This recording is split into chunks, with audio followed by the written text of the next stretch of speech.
Good afternoon, or good evening, or good morning, or good whatever it is, wherever you may be. I am AJ Balia at Notre Dame Law School, and I am delighted to welcome you to today's lecture by Stephen Tierney on Parliament and the Brexit process. This lecture is part of the University of Notre Dame Law School's Global Lawyering Spotlight Series this year. Before we begin, I'd just like to say a few words about this series. The Notre Dame Law School's Global Lawyering Initiative facilitates opportunities for Notre Dame students, faculty, and staff to engage globally in the teaching, study, and research of legal questions that connect to us all, and thus concern us all, wherever and however they arise. The Global Lawyering Initiative has multiple related components that utilize the university's network of campuses and centers around the world, including in London. It is worth highlighting that the Notre Dame Law School has offered its London Law program at the London Global Gateway for over 50 years. Under the direction today of Professor Michael Otto, the program is the only year-long study abroad program approved by the American Bar Association, and it continues to offer a singular opportunity for our students and faculty to learn from, teach, and collaborate with world-class scholars from the UK and across Europe. This year, the Global Lawyering Spotlight Series is an effort to continue this work, albeit in a unique format, undeterred by the challenges of our present circumstances. I am thus delighted to introduce to you Professor Stephen Tierney, whose lecture today is entitled Parliament and the Brexit Process, the Battle for Constitutional Supremacy in the United Kingdom. Professor Tierney is Professor of Constitutional Theory in the School of Law, University of Edinburgh, and a Fellow of the Royal Society of Edinburgh. He is a member of the Judicial Appointments Board for Scotland and legal advisor to the House of Lords Constitution Committee. In this latter role, he advised Parliament on all of the key legislation which had passed during the Brexit process. He also served as editor of the UK Constitutional Law blog from 2015 to 2020, publishing a number of influential posts that helped shape the arguments in the two Miller cases before the United Kingdom Supreme Court. His research interests are in UK and comparative constitutional law, and he has published 8 books, including 2 monographs with Oxford University Press. It is a privilege to welcome and introduce him today. It is also a privilege to welcome and introduce Professors Aaron Delaney and Richard Eakins, who have graciously agreed to offer comments following the conclusion of the lecture. Professor Delaney is Professor of Law at Northwestern University, Pritzker School of Law, approximately 100 miles to my left. Her wide-ranging publications explore constitutional design and comparative perspective, focusing on judicial review, judicial design, and federalism. Professor Eakins is a tutorial fellow in law at St. John's College and professor of law and constitutional government in the University of Oxford, approximately 3,800 miles to my right. He is widely published on questions of interpretation, constitutional principle, and the rule of law. I would like to thank our audience today. If you would like to pose questions during either the lecture or the comments, please use the Q&A feature. And at the conclusion of our presentations, I will moderate a discussion. So a warm welcome to all of you. And Professor Tierney, the floor is yours. Thank you, Professor Balia. I'm delighted to be invited to give the lecture and honoured that Professors Delaney and Eakins have agreed kindly to comment and participate in the roundtable discussion. And it's unfortunate we can't all be in the same room, but I hope we can still have a lively discussion. I'd also like to say welcome to all of our colleagues and to the students in South Bend and elsewhere across the States. I expect your minds are largely elsewhere this week, so I much appreciate you taking the time to join us today. My subject today is Parliament and the Brexit process. The United Kingdom's withdrawal from the European Union has been a tortuous journey. You who witnessed the victory for leave in the early hours of 24th June 2016 would have imagined that the UK would still be in transition to full independence from the EU until the end of 2020. And Parliament has played a central part in the slow extrication of the country from the European Union. The parliamentary process has overwhelmed, frustrated, and often bored many citizens, including even avid followers of British parliamentary procedure. But it's also been interspersed with moments of high drama, passionate rhetoric, and sensational procedural twists, with all of which remind us that the heart of the United Kingdom's uncodified constitution rests in the customs and traditions of Westminster. The centrality of Westminster to the Brexit process has cast a light upon the status of Parliament itself, calling into question the very idea of parliamentary sovereignty at the heart of the UK Constitution. And in this lecture, I wish to take stock, addressing the constitutional position of Parliament today, in light of the various forces that emerged as rivals to or potential constraints upon its ultimate constitutional authority. I'll look at direct democracy, divisions within Parliament itself, the executive, an increasingly assertive Supreme Court, and finally, the devolved territories of the United Kingdom.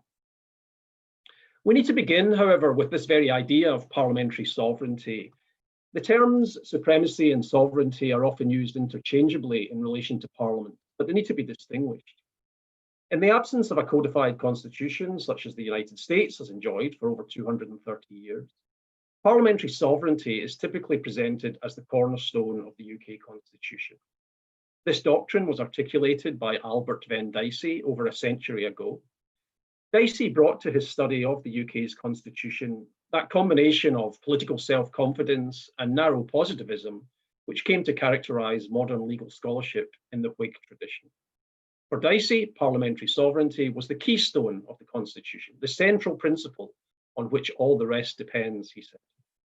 The principle, he famously said, had two dimensions: that Parliament has, under the English constitution, the right to make or unmake any law whatever, and further, that no person or body is recognised by the law of England as having a right to override or set aside the legislation of Parliament.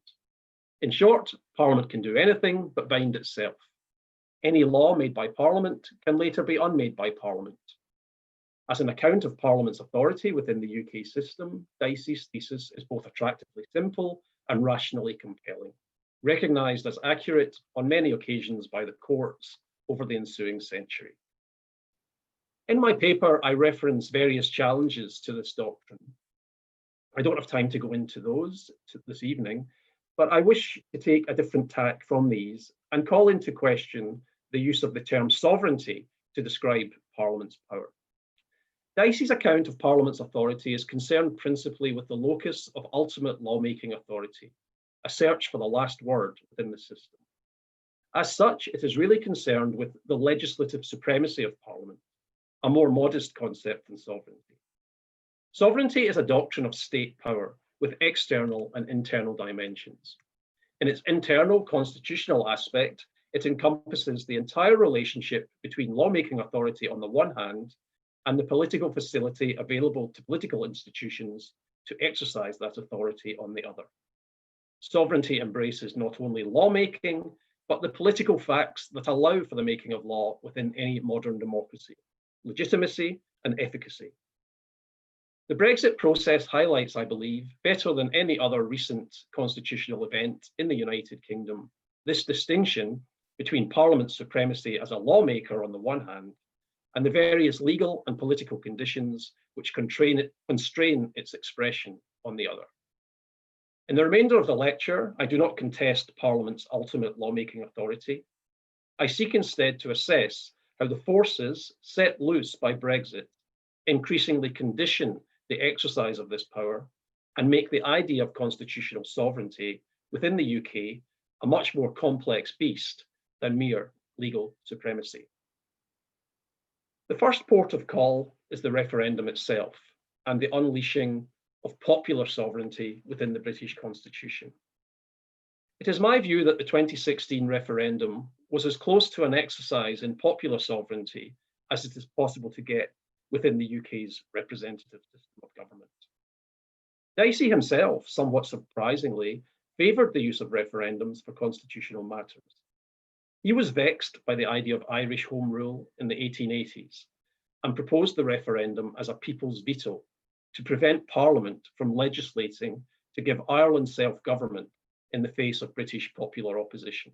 It appeared for a time that the Liberal government was intending to do that, despite not having promised to do so in its election campaign. His idea was that while Parliament should control the proposal of major constitutional propositions, these should not pass until the issue was put to a popular vote. This idea has never really taken hold, but notably the 2016 referendum is very different from this fairly modest proposal. In 2016, the referendum was not used to approve or reject a policy agreed in Parliament. In fact, Parliament expressed no legislative view on whether the United Kingdom should leave the European Union. Instead, the entire issue of EU membership was handed over to the people. Parliament set the electoral rules for the process, but it thereupon left the stage to the people who were given ownership over this fundamental matter of constitutional change. In this way, the 2016 referendum was certainly not a people's veto, as Dicey proposed, but was in fact much more akin to the type of self-determination referendum which we saw proliferate in the latter half of the 20th century. What then does this say about Parliament's supremacy in relation to sovereignty? Parliament, of course, could have refused to implement the referendum. In fact, it very nearly did until the general election of 2019 reminded Parliament that it could not do so politically.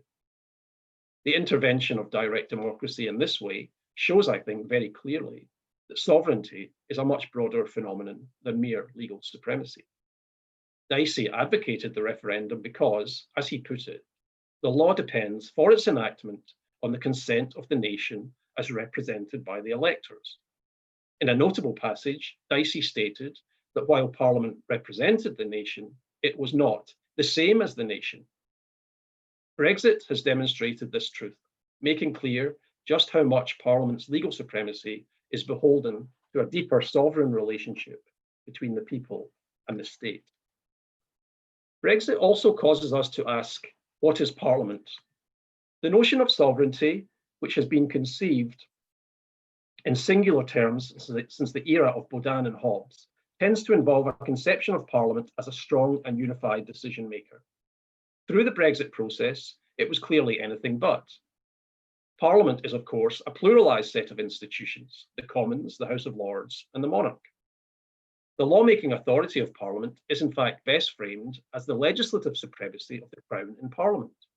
Parliament, in its lawmaking role, involves a complex interaction between these different parts. The Brexit process illustrated how politically divided the institutions that compose Parliament can be, both in relation to each other and internally. Following the success of the Leave proposition in the referendum, successive governments struggled not only in their negotiations with the European Union, but in giving effect to the draft agreements which they did manage to reach. This became a subtle and complex power political struggle in which the EU sought to exploit divisions within Parliament, hoping that allies within both houses would work to frustrate Brexit. This strategy enjoyed considerable success, particularly when Prime Minister Theresa May lost her majority in the Commons after a disastrous general election in June 2017. Although, as a strategy, it was eventually blown out of the water by the 2019 election. The most significant outcome of this period was, in fact, parliamentary paralysis. Endless time was spent over the main Brexit bill, which became the European Union Withdrawal Act 2018, leaving little time for other legislation. Bills were drafted at great length, brought forward, examined by parliamentary advisors, and then parked, then often reviewed again by parliamentary advisors 2 or 3 times, and still not passed. The government was also reluctant to advance other bills in case they were hijacked by amendments aimed at frustrating Brexit. This wearisome period, particularly from 2018 to 2019, what Richard Eakins has called the long crisis, in the end exposed the fact that Parliament, although constitutionally powerful, depends for its legislative might upon political conditions. A clearly united political voice and a government majority able to give effect to this. Both were lacking for much of the Brexit process, to the point that very little meaningful law was made for nearly 2 years. The notion of Parliament as sovereign rings somewhat hollow when the very passage of law, is such a fraught and at times impossible thing to achieve. Another related feature of the British Constitution, which was very evident in this period, is the lack of any formal separation of powers. The Crown, as Her Majesty's government, not only sits in Parliament, but largely controls the legislative programme. Therefore, when we talk either of Parliament's sovereignty or, less ambitiously, of its legislative supremacy, each concept must acknowledge that this authority is one that is shared intimately with the executive. In this way, Parliament's legislative supremacy is, in political terms, also the supremacy of the government of the day, and arguably more the latter than the former. For those who misunderstand this deep interconnection, it did perhaps feel in 2018 to 19 that the House of Commons, if it could be considered to speak with one voice, had in fact wrested the agenda-setting power from the government, that a de facto separation was emerging. However, the Commons was in fact bitterly divided, and every victory for those who sought to frustrate or condition Brexit could also be seen as a defeat for those parliamentarians elected to give effect to the Brexit decision. In reality, we did not see a separation of executive and legislature. Simply, we saw deep divisions within both. Furthermore, Parliament's supremacy, if it means anything, lies in the passage of legislation, not in frustrating it. Ultimately, Parliament cannot be conceived of as distinct from the executive. And when it is, it stopped performing its core function, lawmaking. This is an enduring lesson of the Brexit process, and one that must also condition any notion of Parliament as sovereign. It is only really powerful in its lawmaking capacity, and this role is shared intimately with the Crown. This leads us to another issue. The Crown sits in Parliament, the two institutions are deeply interconnected, and the lawmaking process is a joint enterprise. Nonetheless, to some degree, the functions of each within that process are distinguishable. The Crown introduces legislation, but parliamentarians ought to be robust in scrutinising and amending bills. One advantage of a period of weak government is that the Commons tends to perform its task of scrutinising legislation more effectively. This can be seen in the passage of the European Union Withdrawal Act 2018. Here, the government had to give significant ground on a number of key provisions. In particular, the secondary powers it would have to change retained EU law after Brexit. The Act gave powers to the government to make secondary law changing retained EU law, given that there were some 20,000 pieces of European law that had been brought into UK law in the period of membership. This was in many ways a positive engagement between government and Parliament before agreement started to break down over EU negotiations. The bill highlighted how, when Parliament is working well, backbench MPs, and indeed the House of Lords, are prepared to challenge the executive in the passage of legislation, making this a more genuinely collaborative process, while not blocking legislation altogether. In this way, the legitimacy of Parliament's legislative supremacy was arguably strengthened, highlighting that it is in its lawmaking role, highlighting that in its lawmaking role, it remains significant as a genuinely powerful and assertive revising forum, rather than just a tool in the hands of the executive. There is, however, always a significant risk within the UK Constitution that the balance between Parliament and executive can go very much the other way, leading to government domination. Since December 2019, the government has enjoyed a strong majority and no longer feels so compelled to give ground to parliamentary opposition. A recent example is the United Kingdom Internal Market Bill, where the government assumes to itself almost unlimited powers to amend legislation. In some sense today, we see the other side of the coin from the pre-election period. At that time, MPs who favoured the passage of law were frustrated due to a strong opposition. Today, with a numerically strong government, MPs who seek to influence the content of legislation can be very weak. Each set of circumstances highlights how, fundamentally, Parliament's power as a revising chamber is largely dependent upon political circumstances.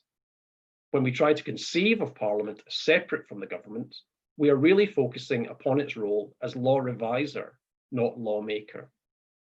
When Parliament is conceived in full context, the Crown in Parliament as lawmaker, then there is a risk that Parliament becomes little more than a siphon for the executive, and any notion of parliamentary supremacy slides into executive supremacy. The Brexit process has also brought to the fore the role of the United Kingdom Supreme Court. Created in 2009 as successor to the Appellate Committee of the House of Lords, the Supreme Court is still finding its feet. For those who haven't been to London, and I hope Notre Dame students listening today will get that chance at some point, although sadly not this year, the Supreme Court is located on the other side of Parliament Square, looking straight across the road at Westminster. In this part of my written paper, I call the Supreme Court the noisy neighbours. A famous Manchester United soccer coach, Alex Ferguson, used to infuriate the underachieving rival club in Manchester by calling them the noisy neighbours. Well, Manchester City is no longer underachieving, and neither is the UK Supreme Court. During the Brexit process, it became very much Parliament's noisy neighbour, increasingly vocal as an antagonist to the government and arguably to Parliament itself. While courts in the UK cannot strike down the legislation of Parliament on the grounds of constitutionality, the judiciary has become more assertive in recent decades, certainly in relation to the executive, but also increasingly in relation to Parliament. This is an issue on which Delaney and Richard Eakins have written much about, and they may touch on this in their commentaries. Richard in his work with the Judicial Power Project, and Erin in her groundbreaking article, Judiciary Rising. The UK Supreme Court became involved dramatically in the Brexit process in two main cases, each brought by Gina Miller, among others, Miller 1 and Miller 2, as they've come to be known. I don't have time to discuss these in any detail, but both involved the power of the government under the royal prerogative, that ancient residual crown power to act in areas such as foreign affairs and national defence. In each case, the court read down the prerogative in question to curtail the authority of government. In the first case, the power to notify the EU of the UK's intention to leave, and in the second, the power to prorogue Parliament to begin a new parliamentary session. In both cases, the court claimed to be acting in Parliament's name, defending Parliament from an overreaching executive. In the first case, this arguably had some degree of plausibility, but in the latter, I do not think it stands up. Instead, the Supreme Court stepped into an area of hitherto exclusive parliamentary jurisdiction. Parliament had already legislated on the issue of the length of parliaments in the Fixed Term Parliament Act, and specifically excluded prorogation from that statute and from the issue of judicial review. We may well get into the merits of these cases, but for now I think the important point is whether this marks a category shift in the court's approach. It could be that difficult times lead to difficult decisions, but it's also the case that in various other cases and in extrajudicial pronouncements before and during the Brexit process, certain senior judges certainly give the impression that they are increasingly prepared to constrain Parliament's legislative power. If this proves to be the case, then Parliament's claim to legislative supremacy, never mind sovereignty, may be under threat. The final area I want to touch upon as a conditioning influence upon Parliament's authority is devolution.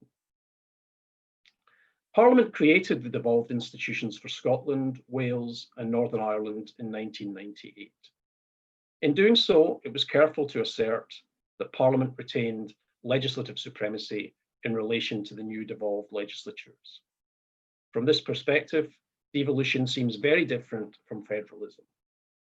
The UK Constitution constrains the powers of the territorial governments. The statutes that created them specifically circumscribe the powers they have to make law. But crucially, those statutes do not attempt to constrain the power of central government, of Parliament. By this logic, devolution can even be removed by simple act of Parliament. However, the United Kingdom state received a shock to the system in the independence referendum held in Scotland in September 2014. Although 55% of Scottish voters rejected the independence proposition, this was too close for comfort for the government, and immediately plans were put in place to try to placate nationalist sentiment. One strand of this strategy was constitutional. In the Scotland Act 2016, two steps were taken that moved the UK institutionally in a federal direction. The first was a legislative declaration that the Scottish devolution was permanent. Of course, an argument rages as to whether or not the UK could simply override this provision. This issue has never been tested and is unlikely to be. In political terms, the prospect of removing devolution is simply inconceivable. The other commitment was not to legislate in devolved areas without consent. In the passage of the Brexit legislation, this commitment has not always been maintained, but there is evidence that the devolved territories have been influential. In the passage of the main Brexit bill, the European Union Withdrawal Act 2018, the initial draft planned for all powers to come back from Brussels to London. The UK government would then distribute these to the devolved authorities in due course. This caused such an uproar politically in Scotland and Wales that the plan was fundamentally changed, with powers returning directly to the devolved areas unless there were exceptional circumstances justifying the government to retain these at Whitehall in the short term. The issue has become very controversial in the passage of the UK Internal Market Bill, which seeks to pursue frictionless trade across the UK after Brexit by constraining the competences of the devolved governments. The Scottish Parliament and the other devolved legislatures are refusing to consent to this bill, but Parliament seems set to pass it anyway. This clearly demonstrates Parliament's legislative supremacy in relation to other lawmakers in the UK. Again, however, it is important not to confuse the formal power to pass legislation with sovereignty. Secessionist sentiment in Scotland is on the rise, and the pressure for another independence referendum in Scotland after the next Scottish elections in 2021 is likely to be intense. One key argument being that Westminster, during Brexit, is rolling back from the obligations it undertook in the Scotland Act 2016 to respect devolved competence. The new constitutional reality, recognised by the passage of the main Brexit legislation, is that Westminster must condition its lawmaking scope in respect for devolution, or it could risk the union itself. Parliament may retain formal lawmaking supremacy in relation to the devolved territories, but the very sovereignty of the British state is at risk. To conclude, Parliament does remain legislatively supreme, but the Brexit process has exposed how even the formalism of parliamentary supremacy is conditioned in various ways. In the first place, Parliament cannot be characterised as one voice. The divisions within it can constrain its role as supreme legislator, at times even preventing any meaningful legislation from passing. Furthermore, the very conception of Parliament is one that must take account of its close relationship with the Crown, in which its legislative supremacy is shared. This can be a very powerful association, the two great political institutions of the British state working together to make law. But if a fine balance is not maintained, and if Parliament's scrutiny and revising functions are not robustly maintained, Parliament's supremacy collapses into that of executive supremacy. It is the perception that this is happening, rightly or wrongly, which the UK's highest court now uses to justify itself in wresting power, not only from the latter, but also in effect from the former, bringing the UK ever closer to a legally limited legislative authority. I've argued that legislative supremacy was never, in any case, a proxy for sovereignty. Sovereignty is not just about the legal competence to make law, but the real state power to do so. Parliament remains a uniquely powerful legislature within modern democracies, but its supremacy is conditioned by the fact that sovereignty is to be found in the scope it has to exercise this supremacy. Popular sovereignty expressed in the referendum, the rise of sub-state nationalism, and fraught negotiations with our European neighbours demonstrate this. Only by understanding the changing nature of the UK's sovereign relationships with the nation as a whole, its own territorial minorities, and the international community after Brexit, will we get a sense of the real limits of parliamentary authority. I'll stop there. Thank you. Thank you very much, Professor Tierney. Just a reminder to members of our audience, if you have any questions, feel free to post them in our question and answer feature. But for now, we will turn things over to Professor Delaney for her commentary. Thank you very much. Thank you to Notre Dame in London, and thank you to Professor Tierney for a terrific lecture, with which I agree much, if not almost all, with a small exception on the role of the UK Supreme Court and how to think about the Miller litigation. So I thought I would take my response time to comment on that. I will modestly defend it, which I think will leave me alone in this panel, knowing as I do Professor Eakin's views, but I'll give it my best shot. So I actually think there's a way to view Miller too as protecting the foundations of parliamentary supremacy, we'll use Stephen's terms, in what I describe as creating a basic structure doctrine for the UK. However, I agree that it remains to be seen whether or not this decision will serve to enhance the court's own role within the UK constitutional order. And using some comparative insights, I'll draw that point out in my comment. So the basic structure doctrine. In 1973, it was the Supreme Court of India that concluded that Parliament could not enact constitutional amendments that altered the basic structure of the Indian Constitution.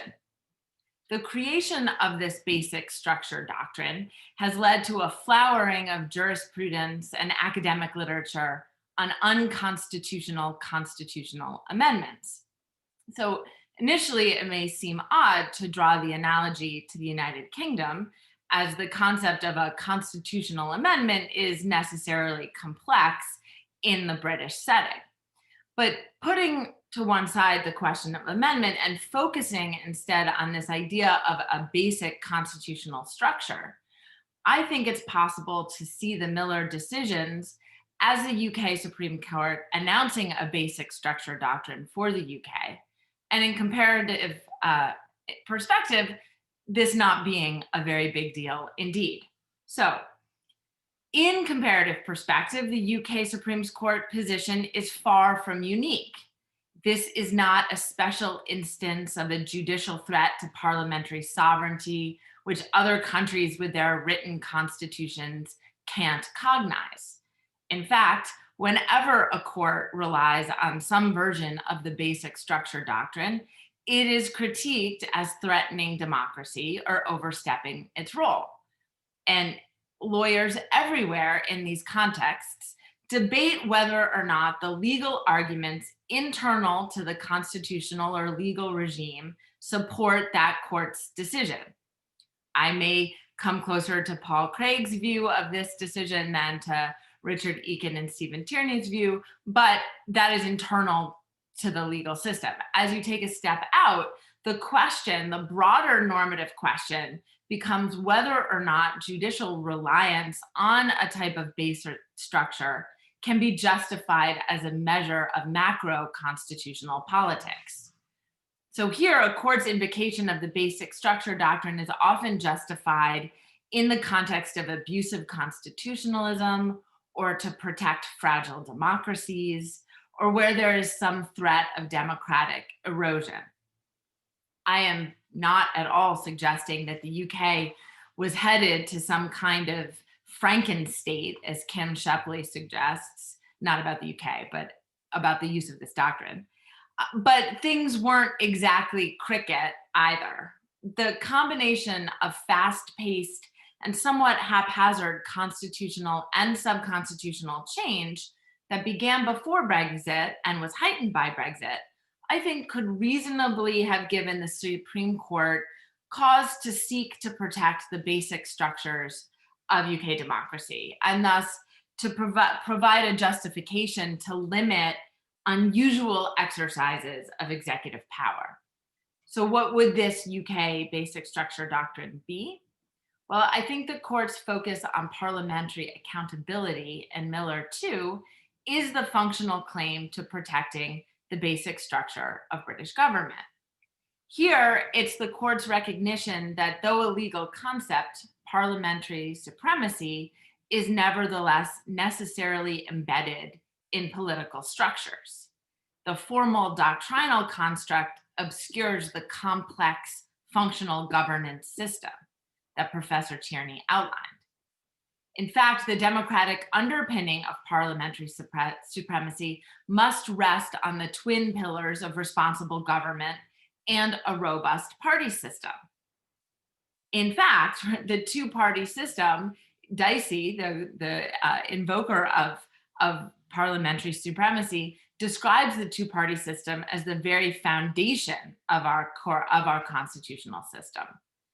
And that, combined with responsible government, allows for a party system which accurately reflects the interests, views, and values of the people to regulate the legislation that's produced, allowing ultimately, as Badgett says, for the electorate in selecting a new parliament to function as the regulating wheel of the Constitution. So why might the court have been justified in exhibiting some concern about this basic structure, these twin foundations? Well, I think Professor Tierney beautifully lays it out. Right? Brexit laid bare what had been the foundations that had been under pressure for some time. Brexit lays bare these kind of festering issues. Beyond the referendum that presents the challenge to parliamentary supremacy from popular supremacy point of view, popular sovereignty view, from the issue that shattered the normal process of parliamentary politics. As Stephen pointed out, the result was parliamentary paralysis. The Commons was divided and not always along party lines. The government could not control the timetable or agenda for legislation. The Speaker took on an outsized role. By early September 2019, Prime Minister Johnson was facing rebellion and expelling members of the Conservative Party. By the prorogation decision, the government seemed to have lost control of the House of Commons. In short, in a way, these connections between the executive and the Commons that Professor Tierney outlines, and between responsible government and functioning political parties, were all collapsing. The democratic underpinnings, the democratic foundation, seemed to be teetering. So would prorogation be a step too far, allowing for responsible government, in the words of the court, to be replaced by unaccountable government? Maybe or maybe not, but the court was unwilling to take the chance. Ultimately, though, by protecting parliamentary accountability, by finding the prorogation to be null, the court's intervention was minor and did not really frustrate popular will. In comparative light, the UK court's contribution to a transnational basic structure doctrine is extremely modest. And as in many other countries, efforts to court curb come very quickly following these kinds of decisions. The UK is no outlier in that either. The bigger question that Professor Tierney's lecture tees up for us, though, is does the court's decision undermine parliamentary supremacy in the guise of protecting it? And really, the answer to that is whether or not the court itself accrues more power over time. But here again, comparativism may be useful, right? There's a distinction between getting judicial power and keeping it and using it. Manoj Mate has argued in the Indian context that it was actually not the claim to serve as guardian of the Constitution that empowered the Indian Supreme Court, but rather the rise and development of the robust public interest litigation before that court, the work that the court ended up doing. So here it may actually be that Stephen is right, that it is the role of the devolved territories and the way they end up using the court that might turn to be the biggest threat to Westminster-based parliamentary supremacy. So a combination of devolution and judicialization that might end up really challenging parliamentary supremacy in the years to come. Thank you. Thank you, Professor Delaney. And we will now turn it over to Professor Eakins for his commentary. And perhaps after he gives his commentary, if he wishes, we'll give Professor Tierney an opportunity to respond and then turn to other questions. Professor Eakins. Well, thank you, AJ. And thank you, Stephen, for an outstanding lecture. It's an honor to be asked to give a few comments on it. As you say in the lecture, it's been quite a time in constitutional terms in the UK, exhilarating and exhausting in equal measure for students of the Constitution and for participants in it too. It's a period that I think almost ended in constitutional disaster. I think you see the outlines of that from Stephen's lecture. I think it's instructive to consider what went wrong and how that disaster, as I'm calling it, was narrowly averted. Stephen argues that talk of sovereignty and of Parliament's sovereignty in particular can be a misleading way to understand the Constitution. I largely agree with that, although I think the term parliamentary sovereignty in its technical legal sense really is indispensable, which is to say the rule that whatever the Queen and Parliament enacts is law. The misunderstandings that Stephen traces in his lecture seem to me to involve misuse of the idea of parliamentary sovereignty, needlessly to call into question some fundamentals of our political constitution. And what we saw across the last few years was in part a series of confused and strategic invocations of parliamentary sovereignty in order to distort long-standing constitutional arrangements. Immediately after the June 23 vote in 2016, the legitimacy of the referendum was called into question, with some commentators and campaigners invoking parliamentary sovereignty as a ground on which to insist that Parliament should itself decide whether the UK should, after all, leave the EU. If Parliament were to take the referendum vote to be morally binding, the argument ran, this would be an abdication of responsibility, a substitution of popular for parliamentary sovereignty. Now, I think Stephen asks some important questions about that argument, in part by considering the place of referendums in historical perspective. I would add that I think Parliament's choice to hold the referendum was evidence of the significance of competitive politics, competitive party politics, in framing parliamentary reasoning and action. And that what's more, what everyone thinks of the outcome, it was a reasonable choice in view of the nature of the question. I mean, Parliament's choice to put this to the electorate, I should add. Members of Parliament have always been accountable to voters for how Parliament's legislative authority is exercised. And I think it's really a category error to rely on that legal authority to defend the political choice to ignore or to defy the electorate, or worse, to betray one's undertakings to the electorate. Well, parliamentary sovereignty has also been routinely invoked in confrontations between parliamentarians and government, often quite apart from the enactment of any legislation. Indeed, sometimes the question has been precisely whether legislation should be enacted or whether it would be constitutionally legitimate if it were enacted. And that's concerned the place of government within the Houses of Parliament. So the lawmaking authority of Queen and Parliament has never been in question. Parliamentary sovereignty has at times been misused as a license for unconstitutional parliamentary action, either with a view to procuring legislation or to otherwise directing government. Now, to be clear, I don't mean that the parliamentary action in question has been unlawful. I mean, it's been improper, partly because it's often involved a breach of long-standing parliamentary procedure. Importantly, in the UK's constitution, the House of Commons does not itself govern.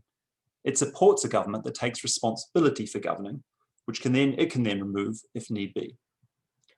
What we saw in the crisis of late 2019, just over a year ago, was parliamentarians taking over government without taking responsibility for governing, and at the same time avoiding accountability to the electorate. And that was a course of action that was made possible, I think, by the unintended consequences of the Fixed Term Parliaments Act 2011 and the unusual politics of the Brexit years, including the fact that the leader of the opposition, Jeremy Corbyn, was widely thought, including by many of his own MPs, to be unfit to govern. Without the 2011 Act, the government would have been free to turn to the electorate to break the impasse within Parliament. Without Jeremy Corbyn, there might either have been an alternative government in waiting, or a majority of MPs might have been more willing to risk an election. Now, I think it would be a mistake to overlook the Supreme Court's contribution to this crisis. And I agree with Stephen's critical evaluation of the court's two Miller judgments. As Erin predicted, I take a different view to her of the cases. What I would add, I think, to what Stephen has already said, is that the first Miller case really did feed the narrative that somehow Parliament was being abused by the government, as if Theresa May were Henry VIII reborn. And the idea that the court had to intervene to vindicate parliamentary sovereignty against the government helped to frame much of the narrative that was to follow in successive years. Now, in the second Miller case, Cherry Miller, number 2, the Supreme Court invented new judicial controls on the power to prorogue Parliament, and it set aside the political constitution to that effect. Now, as I see the judgment, it gave a political victory to one set of parliamentarians, and it made it that much more difficult for the impasse with government to be broken and electoral accountability restored. Now, I'm usually quite slow to conclude that there's a constitutional crisis, but I think actually we were in a constitutional crisis in that month last year, not just a political crisis. The government was effectively trapped in office, yet prevented from governing. Foreign policy and other major decisions were being made or were about to be made by a gaggle of parliamentarians who were unwilling or unable to form government or to face the electorate. Now, that said, the political constitution is quite a resilient thing, and the government was in the end able to splinter the opposition and thus to secure an election which restored constitutional order. It was a close-run thing, to my mind. At the last minute, some parliamentarians attempted to rig the electoral franchise by amending the bill that made provision for an early election. And it was the UK's good fortune, or perhaps providence, that it fell to the Deputy Speaker, rather than the Speaker, to whom Stephen referred. It fell to the Deputy Speaker to consider the amendment, and he ruled quite straightforwardly that the amendment was simply outside the scope of the bill. So in short, I agree with Stephen that there's been much misunderstanding of Parliament's place in the Constitution. To my mind, that's caused considerable harm, distorting political argument and judicial reasoning alike. I think Stephen's masterful lecture is a powerful reminder that the political constitution is to be found in the relationships within the Queen and Parliament, and between Parliament and the people, and especially now the peoples of the UK. So thank you, Stephen. Mr. Tierney, would you like the opportunity to respond to? Very, very briefly, AJ, yeah, thank you to the Erin and Richard for such rich commentaries. I think they've really helped bring out some of what I was trying to say. So very briefly, because I know we've got limited time and hopefully people will be wanting to say something. Just reflecting on Richard's point, you know, I completely agree that parliamentary sovereignty is the keystone of the Constitution. But I think what you really bring out is that this idea I've tried to put over that supremacy and sovereignty are not really the same thing. And that what the referendum did was get really in some ways to the heart of sovereignty, this notion of popular consent. And Parliament, having abdicated that decision, was then duty bound to implement it. And I think that was a lot of the frustration in the period, that some parliamentarians were falling back on a sort of formal legal supremacy, sort of Burkean approach, we can do anything we like. Whereas in fact, they had sold the pass on sovereignty and were duty bound to implement this. I obviously agree with your reading largely of the Miller cases, but I think Erin introduces a really subtle point here that you know, I hope she'll maybe work up into a paper. the point I think I'm making about sovereignty not just being legal supremacy is exactly this idea, I think, of basic structure, that underneath any constitution, there are dynamics at work. The constitution has its reason that the constitution doesn't know, in a sense. And I think what the court was doing to some extent in both Miller cases, the honest brokers within the court, and I believe the judges were struggling with some of these issues. They did think there was machinations going on here that were of questionable constitutionality, and they wanted to rein those in. My objection was that they were in some degree of questionable constitutionality, but they were not of questionable legality. And that was where I felt there was a line in the sand, that prorogation decision was not unlawful and should not have been stopped. However, I did think it was politically problematic. And there's discussion in the UK, I'm not sure who coined this phrase, but that the UK constitution works on the basis of the good chap theory. That as an unwritten constitution, we rub along because we all know the rules and we all abide by the rules. The danger for me is that when governments start to push the envelope on some of those rules, they're inviting courts into that space. I don't particularly want courts to come into that space. I don't think often the courts want to come into that space. But if we are not to move towards a more judicially circumscribed constitution, there's a big responsibility on political actors who also don't want that, to behave like good chaps. So I think I'll stop there. Before I intervene, Professor Delaney or Professor Eakins, would you like to briefly respond to what Professor Tierney just said, or if you don't have any burning thoughts? Yes. Oh. Sorry, Aaron first. Go first, Richard. Oh, okay, thank you. I think Stephen must be right that, in a sense, the good chap theory, so to speak, if that's the new term, does have some force to it, that we have certain ways of acting, and they were starting to break down in various ways across the Brexit process. And it's certainly at least an open question as to the prudence and the wisdom of the prorogation decision. It was unquestionably provocative. Now, looking at it with some distance, you could think, was it tailored to be sufficiently provocative, but not too provocative? I think in a way the political constraints were partly in operation there. And it was partly designed, I think, to prompt the House of Commons to use the lever that it really did have, which was withdrawal of confidence. The problem we had was that it wasn't just that we had paralysis, we were locked in paralysis because of the decisions made by the relevant groups, plus the Fixed Term Parliaments Act, plus then I think the court weighing in to give one side a victory and making prorogation harder to use as a ground of forcing withdrawal of confidence. So I think it was a kind of perfect storm, and you could by all means criticize the prudence and propriety of the actions in question, but you do have to view them, I think, across the long year of sort of cut and thrust, so to speak. Not a good situation to be in. My only addition would be, I think you could look much further back, indeed, than that.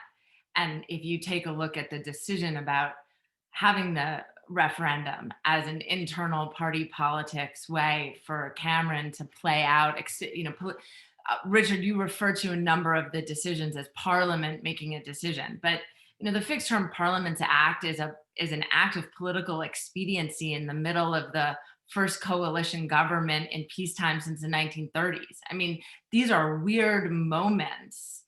The referendum itself is also, an internal political ploy that it seems as if Cameron didn't even want to call, but he turned out to win the election by mistake and didn't have the Lib Dems to limit him. So some of the major changes and constitutional changes take on the valence of politically expedient, self-interested political actions.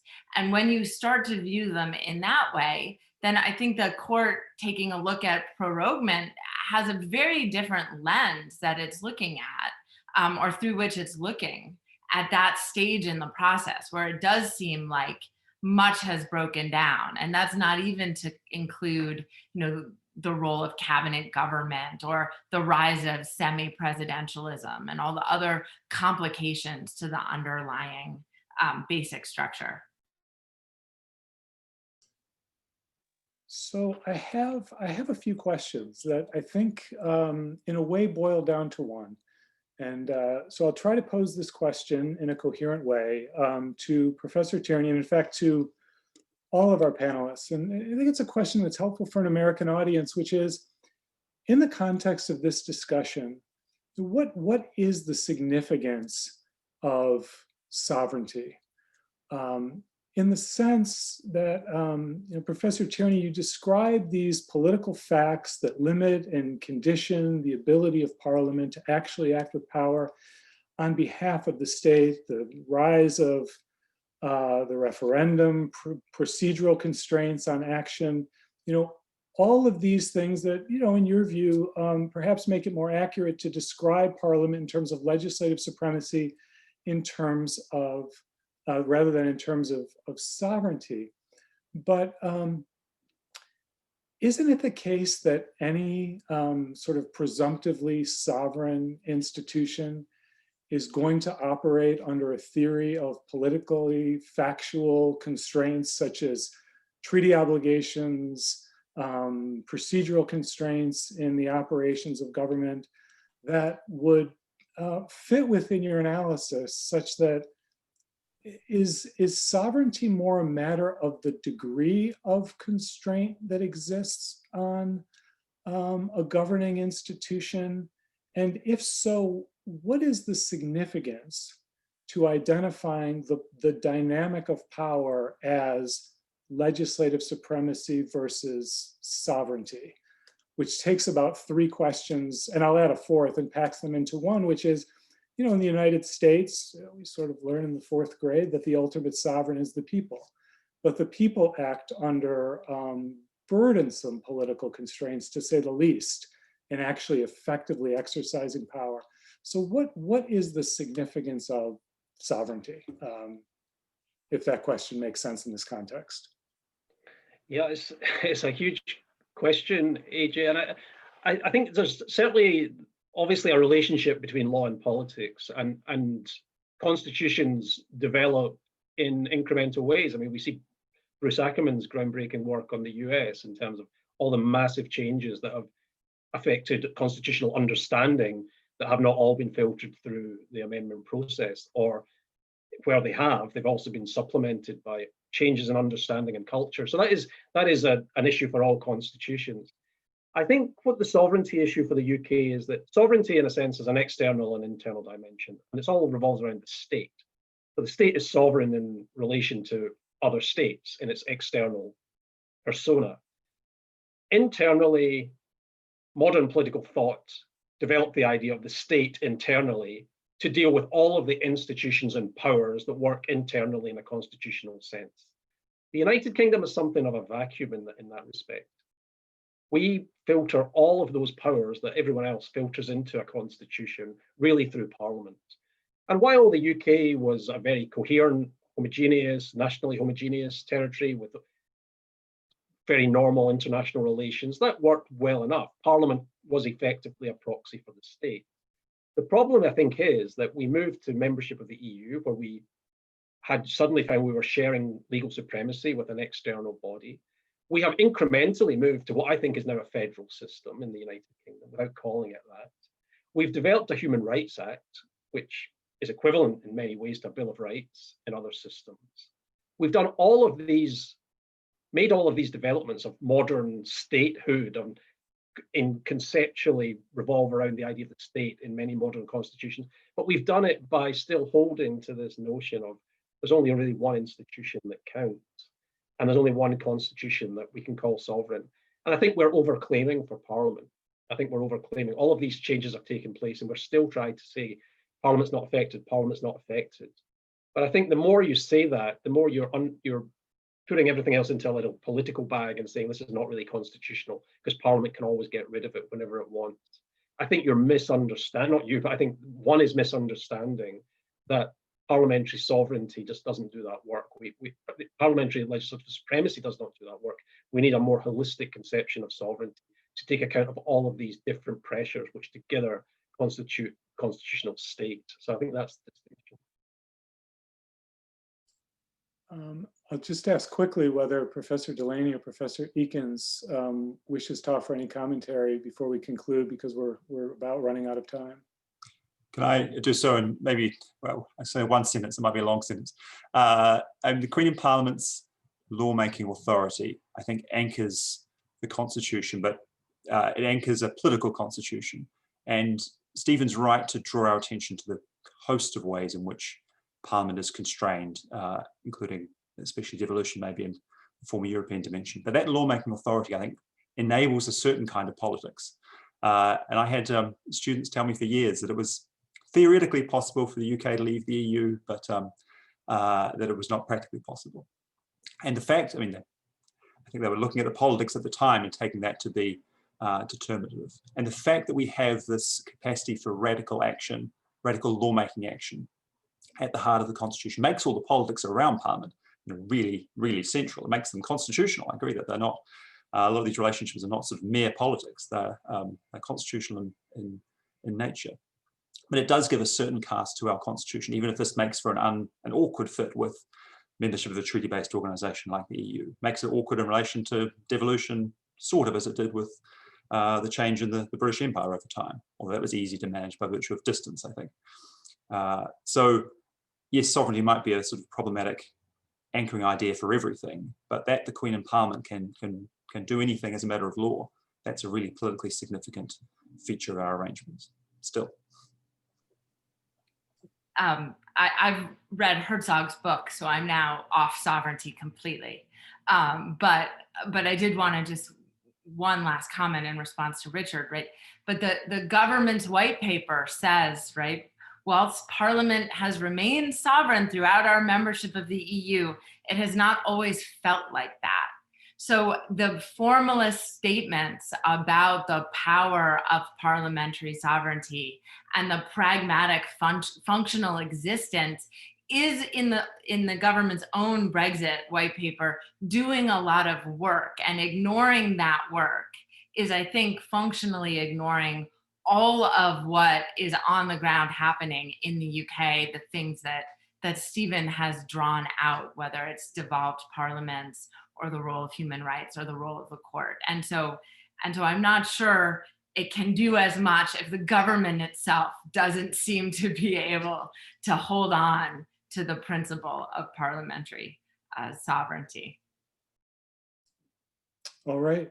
Well, thank you all. Unfortunately, we've run to the end of our time. We're leaving a couple of questions in the queue. But I'd like to thank Professor Tierney first and foremost for his great lecture, and Professors Delaney and Eakins for your very insightful comments, and all of you for your participation today and your questions. Thank you again to all, and I hope you all have a great day. Thank you. Yeah.